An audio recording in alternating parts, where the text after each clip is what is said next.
Welcome back to another episode on the BMTA's Maritime Careers and Training podcast. And today we are looking at Never Too Late Adult Learners in Maritime, with a particular focus today on seagoing roles. So I'm really pleased to say that today we have Sam Samuels with us. Sam, how are we? All good, Owen. Thanks so much. And as promised from a previous episode, we also have Michael Hawkins here with us.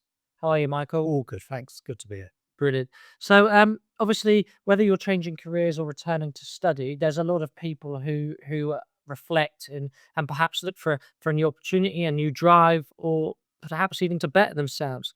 And that could be from changing personal matters, it could be financial implications, and sometimes it could be something like a relationship breakup or whatever it might be, or they might even be chasing a lifelong dream. So the maritime world, as we've sort of spoken about in different episodes, particularly on career pathways, it offers you more than just being an engineer, a deck officer, or whatever. It's early years and it's all sorts. So we do see a growing sort of number of mature students coming into the industry, particularly on maritime training programs. Michael, um, obviously, you'll forgive me for saying it, mature student. That's one way of putting it, yeah. Could you just sort of talk us over, introduce who you are, how your background, how you've come to be a cadet, and a bit about your time so far? Yeah, so I'm currently just about to start phase 5. As you say, mature student, so 40 years of age. It's a little bit of a shock to the system. Um, I started in construction doing underfloor heating. Very early starts, 4 o'clock in the morning, driving up to London, all that, getting home at 6, 7 at night, just destroyed me as a younger lad. And then I had a few friends that through cadetships joined the super yacht industry, worked their way up, became sort of officers, chief officers. And that's how I got into it. So I joined a super yacht 115 meter as a deckhand. And since then, really just like worked my way up. But then it came a point that I couldn't be a deckhand all my life. And being in the sun all day just fries you. So I had a few people in my ear saying that I should get going down the engineering route, and in particular, a cadetship, just for the fact that that has job security. It doesn't just limit you to working at sea, you can get on land. And yeah, so after a few years of thinking about it, especially during the pandemic while I was working at sea, yeah, I decided to do the engineering cadetship. Yeah, and I think it's a growing theme, isn't it? We also run the Marine Electrician Skills Boot Camp, and a lot of people we see coming onto that are domestic electricians or marine engineers, motor mechanics. We've even had a one gentleman who completely different career choice, and he came and he's now doing an apprenticeship as a marine electrician. I think at the age of 28, 30 years of age, something like that. So there is a big change. How did you find out about cadetships in terms of training provider or training company, and where you wanted to study? How did that sort of come about? So obviously I was getting it in the ear from a few of the engineers that I was working with. Um, they were mentioning about it. I was unsure of what I had to do.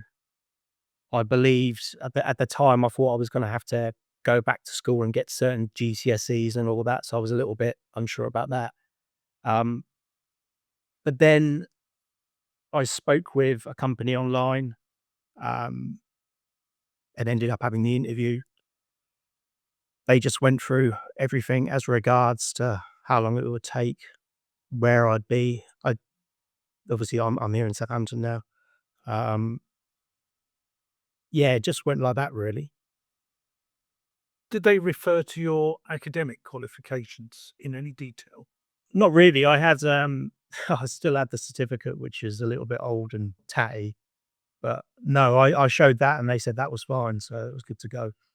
Okay, and it's been a few years since you'd used those educational skills. Yeah, there was a little bit of maths involved in underfloor heating and certain bits, but apart from that, everything has just been hands on. Yeah. So yeah, it was all that school stuff is a little bit of a shock to the system. And of course, that drove you, because we've spoken to a couple of deck cadets so far, and a couple from the bachelors of nautical science. We've talked to Shay about the H&D route, and of course, you took the H&D route as well. Any primary reasons for the H&D route over the foundation or the bachelor's? Oh, well, I basically done what I was told to do, so I just ended up doing the H&D route. I was going to do the yacht route, um, but again, I was taken to one side and told you have to go unlimited. You need to go on proper ships, learn how it's done. You can't be in the comfort of a super yacht all the time. Um, and also having that unlimited qualification means that you can pretty much go anywhere and has flexibility. You're not just going to be stuck at sea or on a super yacht. Yeah, and the H&D route, of course, gave you that academic ramp. Yeah. Gave you that sort of warm up. How do you feel on reflection you would have fared without that if you'd gone in straight in at the foundation? Do you think you're worse off, better off? It probably would have been impossible, and that's not being negative about it. It would have been a massive shock to the system. HND was a shock to the system, but yeah, that would have been far too much. Yeah, overwhelming is putting it mildly. Yeah, and I think quite often you do see a lot of applicants come there with Sam who say, "Oh no, my son is or daughter is capable of the FD, is capable of the bachelor's," and sometimes you have to say the H&D route offers an awful lot, particularly with adult learners, particularly with young learners, those who are under 18, who haven't done the A levels, who have been out of education for a while. You might be aptitude wise ready to do the FD, the BEng, but actually mentally and in terms of your proactivity of being in the classroom, if you haven't been there, it can be a big step up. That classroom environment was a massive shock. Uh, One of the big things I realize now is like not comparing yourself to others, and the amount of times I'd be in a lesson and I'd see a few of the fellow cadets just whiz through the tutorial sheet questions and I'm still on question 2 and like how are they doing it? And yeah, so that's just proof that foundation and bachelors would have been far too much. How was it though going in? Forget the subject matter itself. How was it going into the classroom environment, being that little bit older? Um, it wasn't too bad. Uh, there were some good people. Like we had quite a heavy class. I can't remember how many we had, but quite a few dropped out in phase 1. But there were some good characters there, and yes, we were there to learn, but you could have a laugh as well. And you were included, despite Oh yeah, I wasn't put in the corner or anything like that. yeah. But yeah, no, it was good. It was good. The only problem is everyone's short on time, so I'd be asking someone, "Can you show me how you done that?" And Yeah. they might skip steps, and then I'm trying to catch up with it, and that was difficult. I think it is important to highlight just on that. You mentioned dropouts. No matter what course you're on, it doesn't matter what it is, you're going to have people dropping out. Yeah.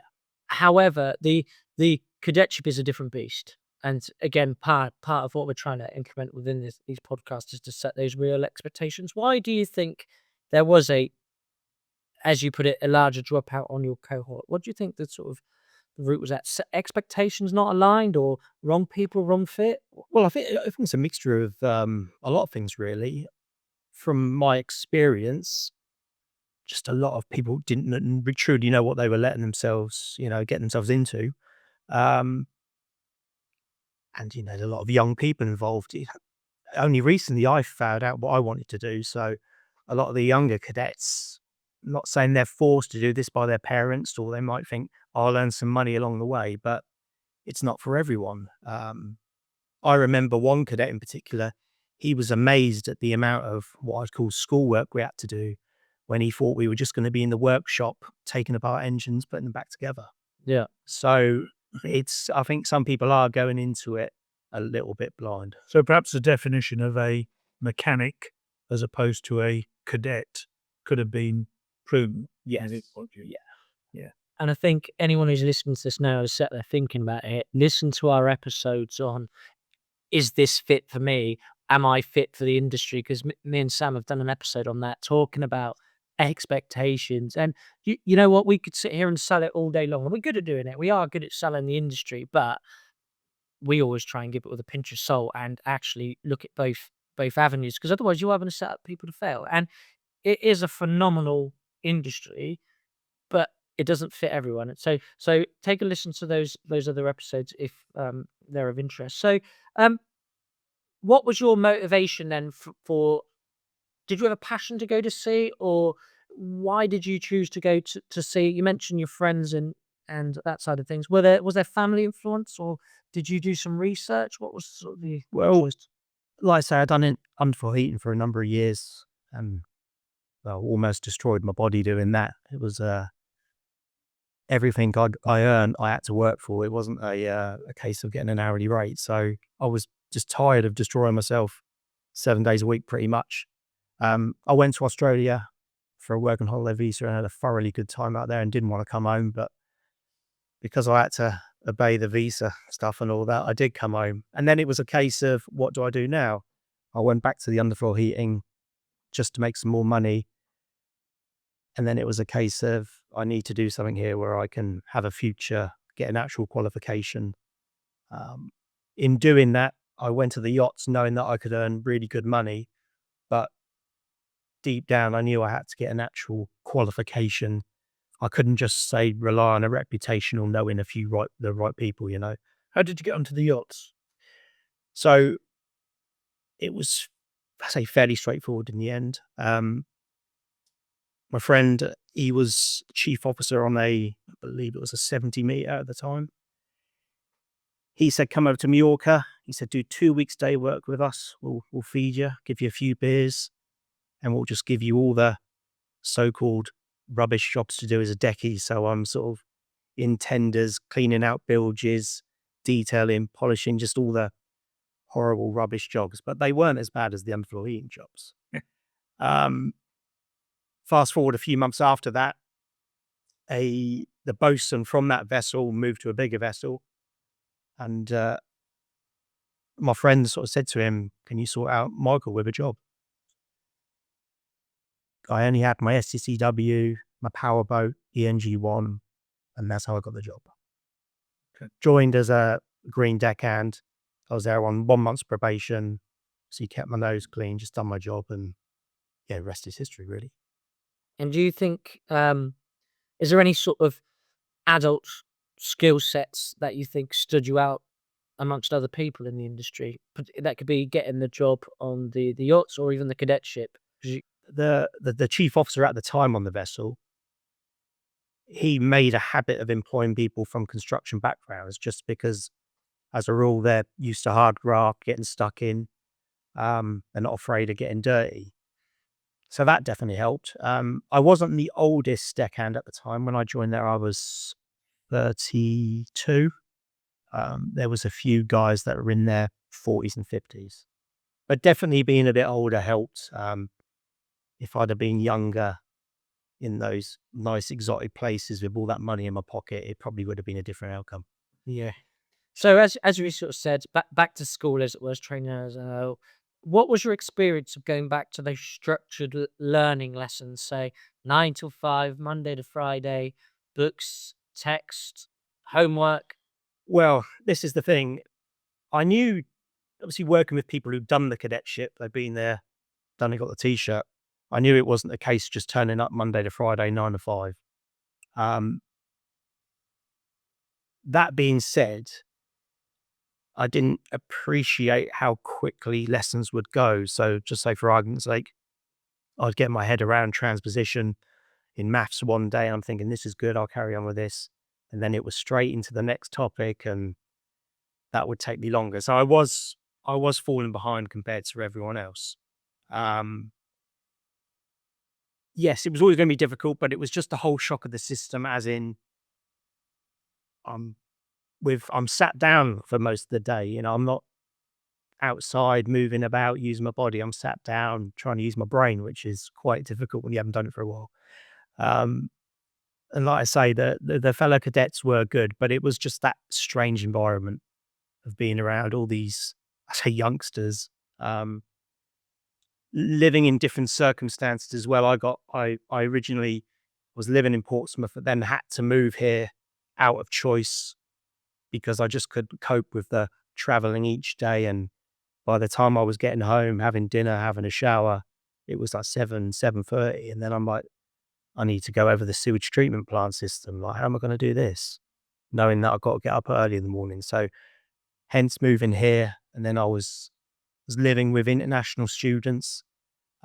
Just a bit of a culture shock, really. I knew it was hard work, but it just wasn't very fun. Every day was a bit of a grind, and that's what got on top of me. So what would the Michael of today tell the Michael back then? What bit of advice would you give yourself? Again, easier said than done. Definitely don't compare yourself to others. That was like a major thing. Like I said, I was just seeing people getting ahead of me, and they were trying to help me, but I couldn't understand. I'd say, in a way, don't take it too seriously, but it depends on the individual. Like, to me, this means a lot, so I just got to get it done. So it is quite difficult to switch off, but you have to go all in on this. You can't go sort of, like I say, Monday to Friday, 9 to 5, I'll be all right. I'll have the whole weekend off, do what I want. I'll go out once, twice, a week, have a few drinks. There is opportunities to do that and have a little bit of a life, but you do have to get stuck in, and you get out what you put in, no doubt about it. And you sort of mentioned it, so particularly with sort of an adult learner coming into it, so that balancing study, work, and family commitments. Now, Yeah. family commitments for yourself, not as restrictive? Well, I was pretty lucky. There was one lad on the course that had a wife and kids, and he didn't last too long. But yeah, families and loved ones, it's not easy. I wouldn't say I had any fallings out, but I had to be quite blunt. I was lucky that my family, like, they knew people that had worked at sea who had done cadetships, so they knew I wasn't just here having a few beers of an evening and having fun. So they do appreciate and understand it. But yeah, until you actually show them the work and what you're doing, and then like, oh, all right, I'll leave you alone. Setting expectations is key, isn't it? Yes. Again, we've mentioned that in a previous episode about making sure when you're going to sea, you speak to your loved ones and set those expectations that it's not just a jolly, because otherwise it can be massively misinterpreted. Do you feel as an adult learner you were supported? Do you think the program offers that flexibility, mentorship, and academic ramp up, some sort of refreshers? Well, I believe it does. Like, sort of being here at Wars Edge, there's some really good people that I had support from and advice, and not one stage was I just, an arm put around me and said, oh, you'll be all right. Like, I was told the truth, which I wanted, because you don't get anywhere with all that. So yeah, the correct support was there, but a lot of the time it was just a case of, it was up to me to just get on with it, Also, I remember you at one point you were looking for some additional math support with an external tutor, Yeah. and that was very difficult to join you up with somebody. Yeah, I actually, well, it's all done now, pretty much. Maths, I passed that, so don't have to worry about it anymore. But I had 2 tutors. There was one Swedish guy who studied at Cambridge, and he was just too smart for me, and nice enough bloke, but I just couldn't get my head around him. And then I had this Indian lady that I found online, and she was brilliant. She had 5 degrees and all sorts, and we'd go through stuff in maths, and I'd be like, I'm struggling on this. And then she'd say, just do it this way. And it was simple. So it was just that, getting another, like a change of perspective on the maths front was good. But with that, it was just repetition, and eventually it does click. If I can do it, a lot of people can do it. And then moving to sort of learning at sea, what learning by doing. How was the culture shock from being at sea on a super yacht to then being at sea on? Well, tell us the type of vessels you've been on with just Maritime. What vessels you've been? Well, so I've done 2 sea phases, total of 8 months, 4 on each. So quite lucky it was just 2 vessels. I was on a cruise ship, Celebrity Eclipse, and then I was on a research vessel, Charistes, which I recently got back from in September.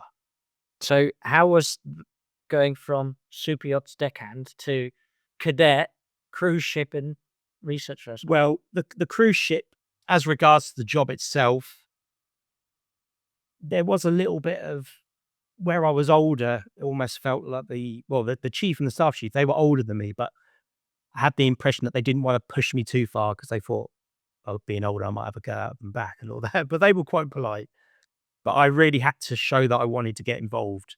Um, so many, there was about 60 odd members of the engine crew, from wipers to officers, everything like that. And any sort of job, everyone wanted to get stuck in. So anything like like a purifier clean, yeah, you had to sort of make yourself known and get stuck in. Otherwise, someone would take your job. So a lot of the time I was told, just stay, watch, but you only learn by being hands-on. So it was a little bit of a struggle to start with. But at the same time, saw some wonderful places, joined in Sydney and left in Vancouver. So that wasn't too bad. And I did get plenty of shore leave, which was good. And what about the research vessel in half? That was really good. So that was a 52-meter based in Belfast, and it would just sort of bob up and down the Irish Sea in and around the Isle of Man. They would basically, they were responsible for the fishing quotas. So they'd have a wet lab on the aft deck, and the scientists would be in there counting prawns and stuff like that and sampling water. But as regards to engineering wise, it was good. It was an old vessel. It was 1988 she first come about. So there was a little bit of maintenance here and there, but they didn't want to mess around with her too much because a girl that old needs to just be sort of seen through, and she's getting replaced in about 18 months. So they didn't want to do too much, but it was good. It was good. It was only 15 crew on board. All the engineers, they were from sort of Northern Ireland, Scotland, Southern Ireland, but all good characters, happy to answer questions. And it was a good atmosphere. It was a family like, so a lot different to the cruise ship. How do you think your teamwork, confidence, and communication skills that you've obviously built over your previous career, sort of, and adult life, how do you think they helped you to succeed at sea? Oh, absolutely. I go back to the underfloor heating days where I was sent to sites on my own, and you had to talk with people and plan jobs. And yeah, if I'd have done this as a youngster, fresh out of school, and wouldn't know how to talk to people, I would have really struggled. So it's yeah, it was no issue that I sort of felt really confident doing that. Good. So in terms of the challenges and triumphs, then, so what? And we'll have an honest discussion. Yeah. What were your fears and hurdles? What was it like with advancing in technology, self doubts, or financial strains? How did you feel about that? Well, you say self doubt. There's been a little bit of that. Yeah. Again, the not comparing yourself, that was a big thing. But as I started, I failed. Obviously, I failed phase one, and it was all like the electrical science, maths. That was the real struggle. But then once I passed that, and I realized there was no real magic, say like a YouTube video that I was going to watch that would give me all the answers, and it was just a case of I had to sit down at a table, question after question after question, and then I'd get the hang of it. That's when the belief started to occur. Did commit, didn't you? Because I saw you just before a Christmas leave, and you weren't going home for Christmas. No, you were stopping in halls to do more work. Listen, I wish it wasn't like that, but and everyone enjoys having a beer and stuff like that. But too many beers can lead to overthinking, and it's just good to get this done and keep on top of it, keeping a routine. And yes, it's boring, but there's so many more positives that outweigh the negatives of being stuck in a library or wherever and just, Yeah. go through stuff. Yeah, and I think that's a big thing, isn't it? Getting it through with the perseverance, peer support, and that lifelong learning mindset. Because again, and I hope you don't mind me saying this, you had a lot more to lose than perhaps some of the kids starting off on their careers. And Well, it's also a bit of pride because, and well, I'm not finished yet, so I still got to get it done. But there was, say, for argument's sake, if I went back to the super yachts, having failed this, going back as a deckhand, yeah, a lot of people probably wouldn't care, but that would eat away at me. That really would. And say, people, oh, you had to go, good on you and all that. But no, I'd be gutted. I'd be distraught. And, I wouldn't know what else to do. So hence going down the engineering route gives me work for the rest of my life. yeah, and I think it's fair to say that your prior experience, your again, we've talked about attributes, characteristics, that those experiences you had, they were an asset, not a limitation. Yeah, massively. Like I say, the whole thing was a shock to the system, but it's just that cliche, and hard work pays off, and it does. It's just the hard work, repetition, uh, not being afraid to ask questions. That was a big one. The amount of times I left a classroom and someone sort of collared me and said, "Oi, thanks for asking that question. I had no idea about that either." But yeah, so it's good to ask questions. Brilliant. So just bring this to sort of a close. Um, can you just sort of summarize for us, what you'd be saying to other adults who are considering, changing into the maritime industry, or coming into maritime as a more mature student?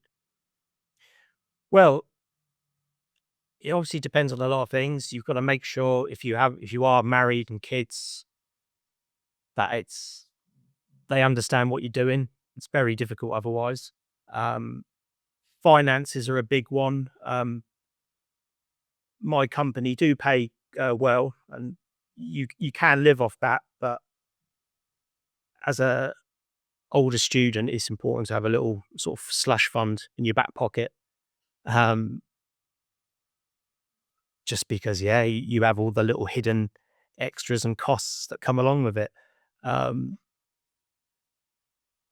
I would say this is like really good to do, and it's just because of the qualification you get at the end of it, and you'll never have to worry about having work again for the rest of your life, and the financial gains. It's not all about money, but it's with the world the way it is and the price of everything going up.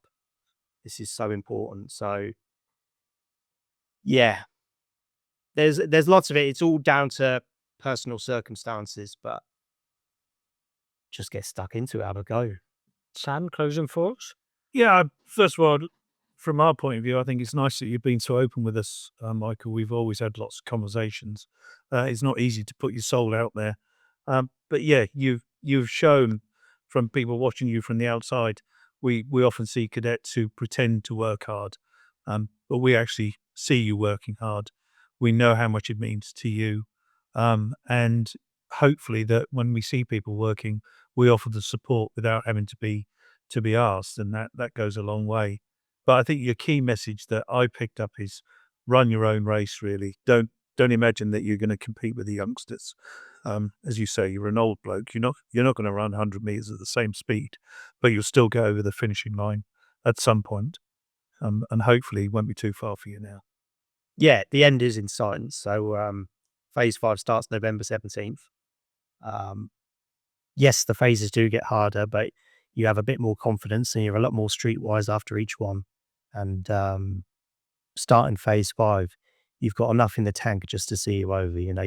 Like you say, that end is in sight, so you're up for it.